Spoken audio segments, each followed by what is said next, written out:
Fear and love. So important, and we all are aware of it, but most of us spend all of our lives not understanding it and not understanding the importance of it, not understanding how to register it, not understanding how to escape it.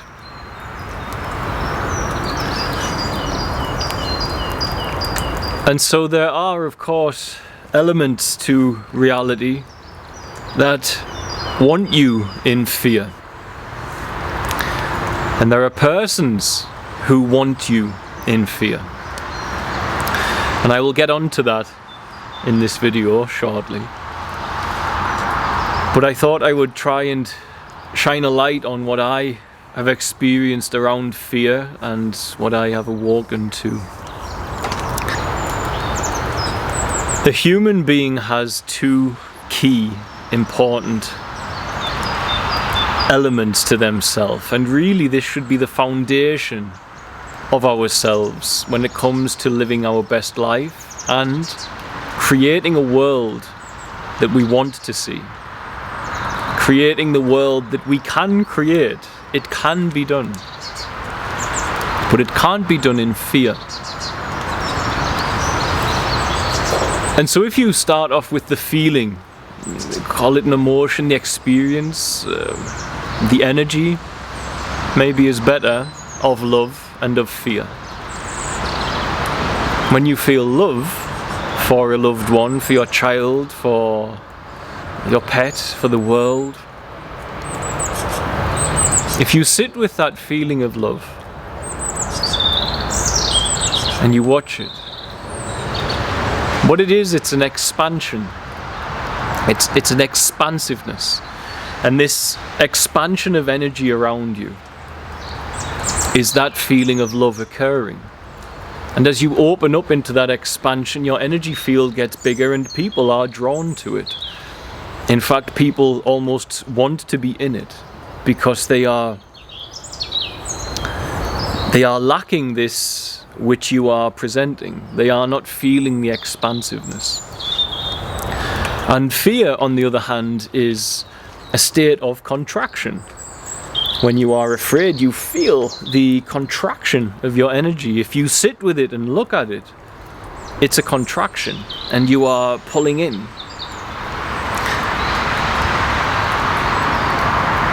And of course, this is where faith comes in. Because as your love is expanding in this energy field that you have, the feeling of love, the expansion, the feeling of that love happening and occurring can only go unpolluted when faith is present, because otherwise the mind will take hold of it and add some what ifs. What if I love this person and I get hurt? What if I don't understand? I need to understand this. Why am I here? All of this, all of these questions, they come from a lack of faith in the feeling of expansion. Everything, trying to understand life, trying to understand, it comes from that. And so it's not that you can't understand these things, because these things are understood when you are expanded in your love vibration. They are understood, not by the intellect necessarily, but by the whole being of what you are, and that then allows the intelligence of yourself to acknowledge it to the brain, and you can verbalize it.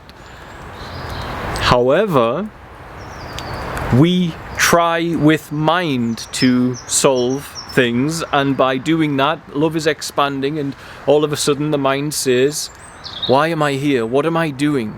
What if I get hurt? What if this happens?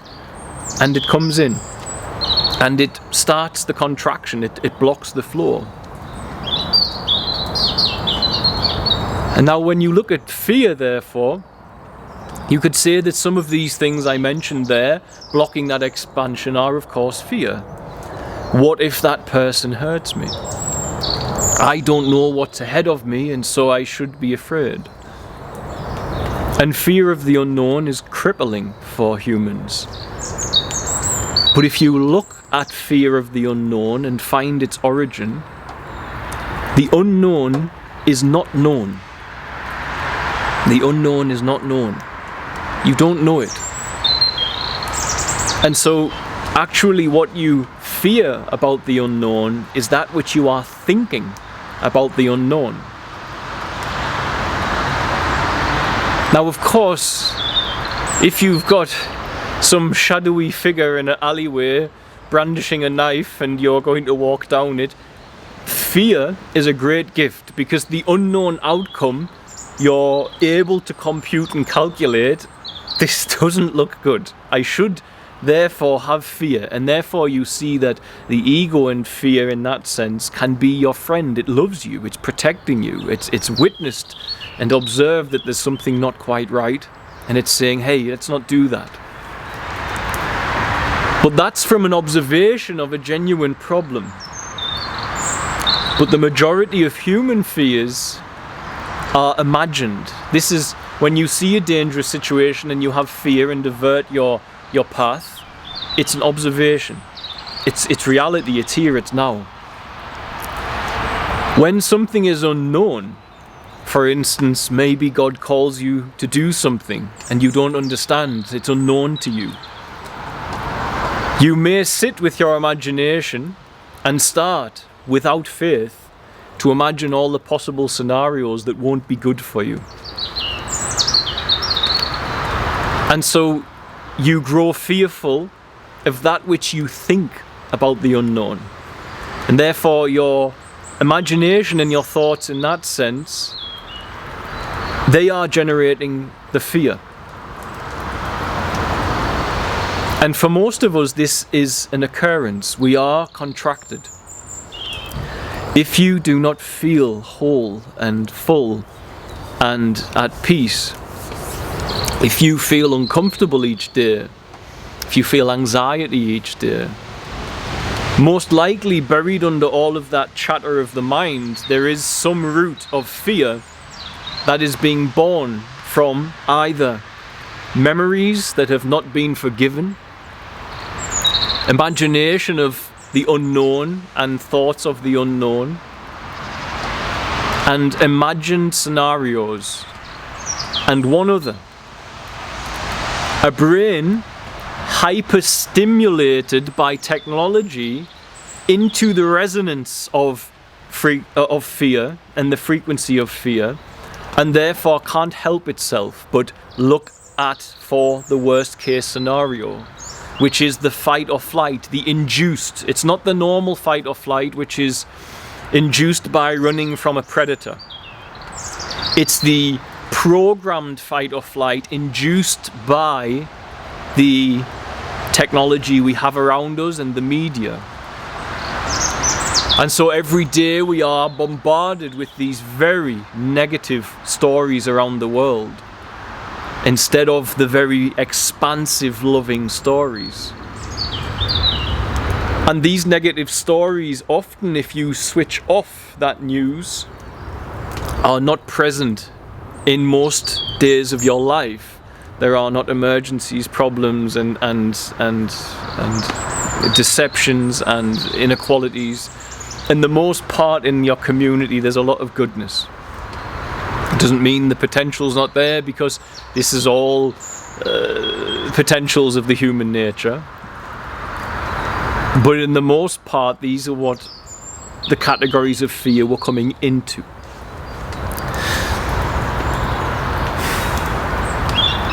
And so most are living contracted.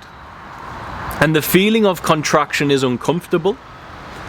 And so what we do is to try and escape that contraction is we grab at things like drugs and entertainment.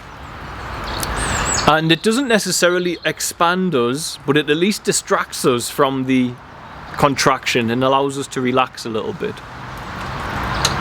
But we don't actually escape the contraction. We watch our Netflix series, we binge watch it, and we distract from it. And when it's finished, the contraction is still there, because we have unresolved elements of the mind behaving in ways that we haven't been taught how to control that. And so the mind is on overdrive with some hidden fears or imagined fears. And we don't have enough stillness and slowness to watch the mind, most of us. And so we don't see it. We don't say, I'm imagining that which is making me fearful. I am remembering events which have made me fearful and I have not forgiven them. I have been hurt by past events and therefore I am still not ready to let go of playing at the character that I have built around these events with my imagination of a victim. All of this is the cocoon of fear, the restriction, the contraction. It's part of so many lives, the majority of people. And so we must find expansion. We must find that love. And I've just shown, and I feel most can understand, that imagination, lack of forgiveness from memories, fear of the unknown is fear of what we think of the unknown, that this is all generated from thought. Now, if you take the unknown as an example, you could walk into the unknown with a faithful curiosity of trust and love. You can do that. We can all do that. And then the fear of the unknown, the contraction goes away. And the beautiful thing is then, when the expansion comes, you're in the flow of life. The knowing that the mind was trying to know, for instance, when the love is expanding as your resonance, and then the mind comes in and says, but why am I here? But what if this happens? The mind is trying to understand that which it can't. And we are so obsessed with the mind and thought and the noise of thoughts and words and language that we listen to it, and we therefore stop the expansion of the love. When you are expanded, you automatically know, because your intelligence is not language, your intelligence is innate. Your intelligence is beating your heart, and you must tap into that. And so you can know that which the mind is asking to know, but you can only know it by allowing the expansion, which must happen without the mind stopping it and grabbing at it. And so love is the power, the expansive power of creation. This is the true power of a human being, is a creative force in this world that can create based upon the foundations of love, which is phenomenal. And many of us create based upon the foundations of love that we have based upon the condition of relationship. But if you get underneath the character, if you get underneath the thoughts, and you hand your body and your heart and your brain to God, and you say, this is yours. Everything that it was doing no longer exists. The character, the memories, the idea of who I am, my religion, my spirituality, my beliefs, all of that is eradicated, and I'm giving the vessel empty to God. When you hand the vessel empty over to God in that sense, all that is left is the pure, unadulterated, unconditioned love, and it's there. And if you cannot grasp that, you need to seek to understand what it is to be born again. Not even seek, awaken to understand what it is. You're giving your brain, not your mind, not your opinions, not your memories, not your name, your brain, your heart, your body, your cells, you're giving to the will of God of unconditioned love. An empty vessel, handing it over. And so of course, to find that empty vessel, then we must have a brain free of mind, free of thoughts. And when you hand it over, you are in ultimate faith, because as you hand it over, now as your love is expanding, the mind no longer says, but what if this happens? It no longer tries to self-preserve, which is a beautiful thing. It may observe something in the world that's dangerous and self-preserve, and this is great. Thank you, ego, for doing that. But when God has called you somewhere, that stops, because now you are relying not on self, on ego, you are relying on a higher power, relying on the unconditioned love of God to guide you. And it doesn't mean you will perfectly walk that journey without any troubles, but that's what's happening. Now, at the beginning I said that there are those who want us in fear. Humans in an expansive energy are creating from love. Humans in a contracted energy can still create, but from fear. And when we create from fear, we create from, instead of an interconnectedness with all we are and all that is, and the connection to God and His love for us, we feel like this little person walking around on a rock and separate from nature, not part of it, separate from everything. And so we have a lot of fears.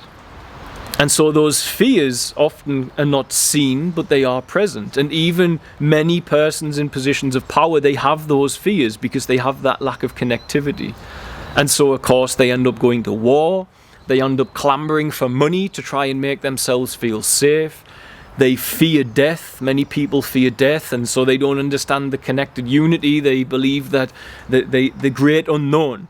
So the love can't expand because they don't know. I don't know, and they contract again. And so we have this going on. And that means that some people who are creating certain media, shows, outlets, etc., they are contracted into fear as well. Now that is the human element of humans creating off the back of fear and lack inside of them. Even some of the humans who seem so full, who have the sports car, the mansion, they are in a contracted state of lack. But here's the important part to wrap up this video and get clear with why fear and love is so important. The Bible says, do not fear more than 365 times. Do not fear. In my experience and from the visions I've had and what I have witnessed and seen, and I have been very open about this, that which was labelled Satan by Christ, the fallen ones, I have witnessed these beings. I've seen them on people and I've taken them off people. When I'm in spirit, I am blessed with that ability. What I witness is that when humans in their natural state of faith and trust are expanding in creation, that when you can influence them to contract, because when they expand in creation, they are united with Source. They are united in faith with the origin of all. And they are content and happy and full. When you contract and pull them away from that, or better still, you influence their behaviors to pull them away from that, the friction, the contraction, seems to generate a type of energy that is wanted by a higher dimensional force that has been called many things. And it's almost as if this higher dimensional force needs that energy because of its separation from the expansion. Because it can't surrender in faith, because it's full of pride, it wants to be that which it's surrendering to. And so because that energy is cut of expansion, somehow this other energy is required, is how I've seen it. And others have, including Jesus and in Islam with the jinn, and modern day persons as well have said many things about this. And so love must be our priority of vibration. And that expansiveness can only come by accepting that we live in the mystery.